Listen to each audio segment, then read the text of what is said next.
नमस्कार प्यारे बच्चों, मैं डॉक्टर अमित रंजन एक बार फिर से आप सबका अपने यूट्यूब चैनल बीपीएससी जोन पर स्वागत करता हूं। आज हम लोग जिस विषय पर चर्चा करने वाले हैं वह है रघुवीर सहाय की कविता अधिनायक। आज मैं इसकी व्याख्या है आप लोगों को बतलाऊंगा। पहले इस कविता की व्याख्या की पृष्ठभूमि को समझ लीजिए। हमारा जो नेशनल एंथम है जन गण मन अधिनायक जय है भारत भाग्य विधाता, तो इसमें अधिनायक, भारत भाग्य विधाता इत्यादि शब्दों पर व्यंग्य किया गया है। और वह पूरी प्रक्रिया जिसके अंतर्गत जो है इसे गाया जाता है, जो पूरे ताम झाम करवा कर जो इसे गाया जाता है, उसको लेकर व्यंग्य किया गया है कि लोकतांत्रिक व्यवस्था में किसका गुणगान किया जा रहा है। तो यही इसकी पृष्ठभूमि है पूरी कविता की।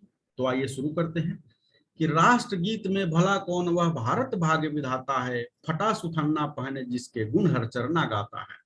या जो राष्ट्रगीत में भारत भाग्य विधाता शब्द आता है, तो कवि यही प्रश्न कर रहा है कि यह भारत के भाग्य का विधाता भला कौन है, जिसको आज तक कोई देखा ही नहीं, जाना नहीं। कौन है भला? लोकतंत्र में, लोकतांत्रिक व्यवस्था में भारत के भाग्य का विधाता कौन हो गया?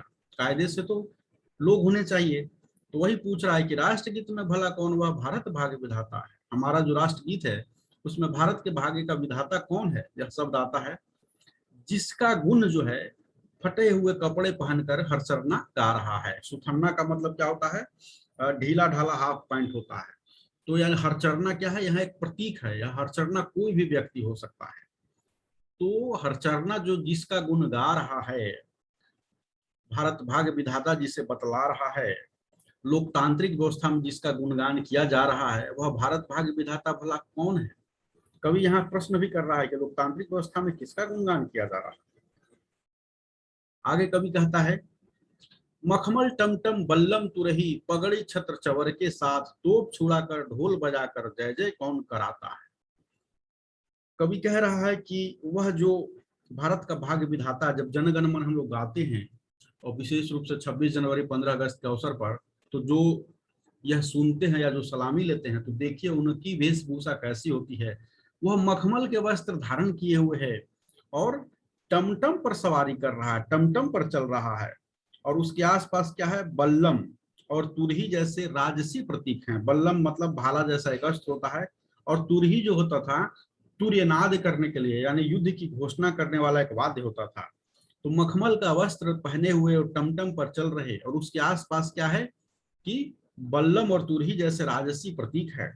वह व्यक्ति जो है उसने पगड़ी धारण कर रखा है, और जिसके सिर पर क्या है? छतरी है। वह छतरी को खुद नहीं लिए हुए है, या तो किसी और ने पकड़ा है या पीछे से लगा हुआ है।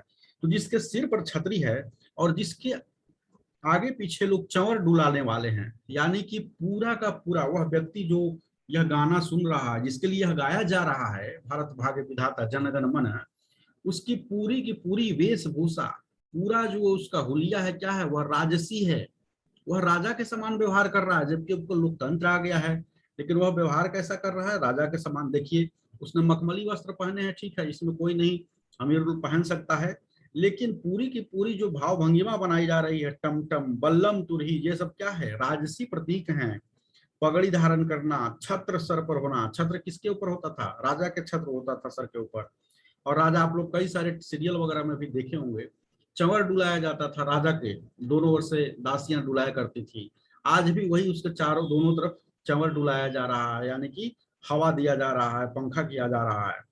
तो इस पूरे राजसी भाव भंगिमा के साथ वह जो व्यक्ति है, जो तोप छुड़ाकर ढोल बजाकर, जिसके सम्मान में तोपों की सलामी दी जा रही है और जिसके सम्मान में ढोल बजाया जा रहा है, ठीक है, और जो जय जयकारी अपनी करवाता है। कभी पूछ रहा है कि इस पूरी राजसी भाव भंगिमा के साथ इस लोकतंत्र में ऐसा करने वाला वह व्यक्ति कौन है? कौन कराता है? यह जय जय कौन कराता है? अंत में जो उसमें नेशनल एंथम में आप अंत में देखते हैं क्या है? जय हे जय हे जय हे जय जय जय जय हे। तो वही कभी पूछ रहा है यह जय जय कौन करा रहा है भैया, जो पूरी राजसी तान बान के साथ। आगे कवि कहता है, पूरब पश्चिम से आते हैं नंगे बूचे नर कंकाल, सिंहासन पर बैठा उनके तमगे कौन लगाता है। पूरब पश्चिम से आते, यानी कि देश के कोने कोने से। आप देखेंगे 26 जनवरी और 15 अगस्त जब मनाया जाता है दिल्ली में, तो उसे देखने के लिए, कोविड से पहले जो है देखने के लिए देश के कोने कोने से लोग जाते थे। वही कह रहा है पूर्व पश्चिम से आते हैं, यानी देश के कोने कोने से आते हैं, नंगे बूचे नरकंकाल। तो जो लोग आते हैं उसे देखने के लिए उनकी स्थिति बहुत अच्छी नहीं होती है, वो नंगे बूचे यानी आधा कपड़ा पहने हुए, फटा पुराना कपड़ा पहने होते हैं, और नरकंकाल वो माल न्यूट्रिशन अथवा कुपोषण के शिकार होते हैं। उन्हें न तो तन पर जिसका वस्त्र है, नंगे बूचे इसका प्रतीक हुआ, और न खाने को जिसे भरपेट खाना है। वैसे लोग जो हैं आते हैं, पूरे देश के कोने कोने से आते हैं। और क्या, सिंहासन पर बैठा उनके तमगे कौन लगाता है। सिंहासन पर बैठा हुआ लेकिन है, देखने के लिए लोग आ रहे हैं, और वहीं दूसरी तरफ सिंहासन पर, यानी कि देखिए सारा का सारा प्रतीक जो है राजसी है। यहाँ सिंहासन शब्द का प्रयोग किया गया है, यहाँ पगड़ी छत्र चवर, यह दरअसल व्यंग्य करने के लिए किया जा रहा है कि लोकतांत्रिक व्यवस्था में यह सब क्या है, पूरा का पूरा जो है आप राजसी ताम झाम के साथ एक ऐसा गाना गवा रहे हैं जो कि राजसी गाने जैसा ही है। तो वही कह रहे हैं कि पूरे देश के कोने कोने से नंगे बूचे यानी आधा कपड़ा पहने हुए माल न्यूट्रिशन के शिकार लोग आते हैं, और वहीं सिंहासन पर एक ऐसा व्यक्ति भी बैठा है जो कि तमगे लगवा रहा है, मेडल लगवा रहा है। मेडल अपने की कई सारी उपाधियां वो धारण कर रहा है। उपाधि धारण करना भी जो है किसका है, वो भी आपको लोकतांत्रिक व्यवस्था नहीं है। आगे है, कौन कौन है वह जनगण मन अधिनायक वह महाबली। कौन कौन है वह जनगण मन अधिनायक वह महाबली, डरा हुआ मन बेमन जिसका बाजा रोज बजाता है। कवि प्रश्न कर रहा है कि वह जन के गण के लोगों के मन में रहने वाला वे कौन कौन लोग हैं।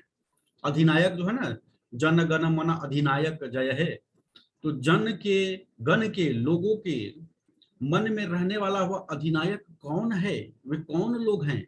वह महाबली कौन है। महाबली शब्द का प्रयोग इसलिए किया गया, आगे दिखेगा कि वह व्यक्ति कौन है जिसके लिए हमारे मन में जो है सच में श्रद्धा नहीं है, और सच में जो है हमारे मन में उसके लिए जय है करने की श्रद्धा नहीं है, फिर भी आम लोगों का डरा हुआ मन जो है, जो उससे डरता है, भय खाता है, खौफ खाता है, आम लोगों का डरा हुआ मन जो है बेमन से यानी बिना मन से उसका बाजा रोज बजाता है। बाजा रोज बजाता है मतलब उसकी जय जयकारी रोज करता है।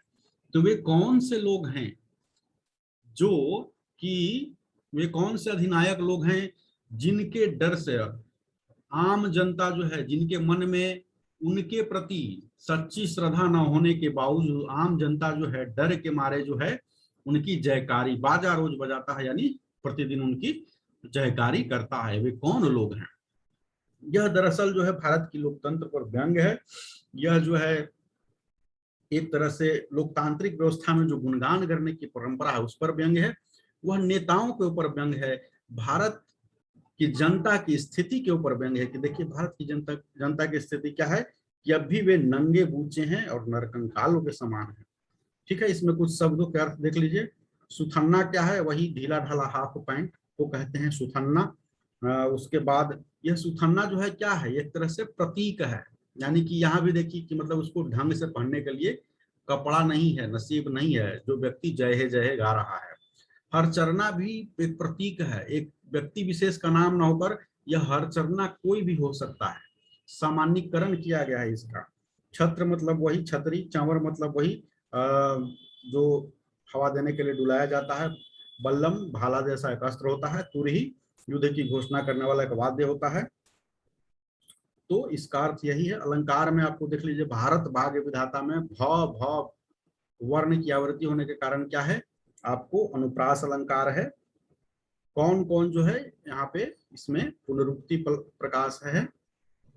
ठीक है, तो बस इतना ही इसमें व्याख्या के लिए, बस इतना ही। आगे है जो हम लोग इसके सवालों को देखेंगे। इस वीडियो में इतना ही, धन्यवाद।